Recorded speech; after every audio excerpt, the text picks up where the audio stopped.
Hi friends, welcome back to vibe with Rudrapati channel. ఈరోజు నేనైతే మీ ముందుకు సింపుల్ అండ్ ఈజీ టిప్తో వచ్చాను.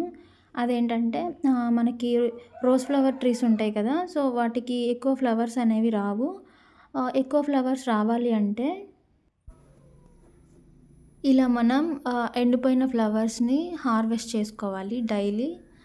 మనం ఎప్పుడైతే ఎండిపోయిన ఫ్లవర్స్ని హార్వెస్ట్ చేస్తామో మనకి కొత్త ఇగురు అనేది వచ్చిద్ది. ఈ కొత్త ఇగురుతో పాటు మనకి మొగ్గలు కూడా వస్తాయి. చూడండి, మనం అలా చేయడం వల్ల మొగ్గలు అనేవి ఎలా వచ్చాయో. అండ్ డైలీ మనం వాటరింగ్ చేసుకోవాలి.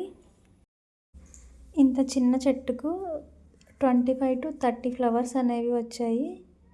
చూడండి మీరే. ఈ టిప్ మీకు నచ్చినట్లయితే మీ ఫ్రెండ్స్ అండ్ ఫ్యామిలీ మెంబర్స్కి షేర్ చేయండి.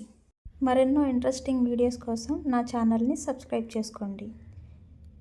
ఛానల్ నేమ్ పక్కనున్న సబ్స్క్రైబ్ బటన్ని క్లిక్ చేసుకోండి. Thanks for watching.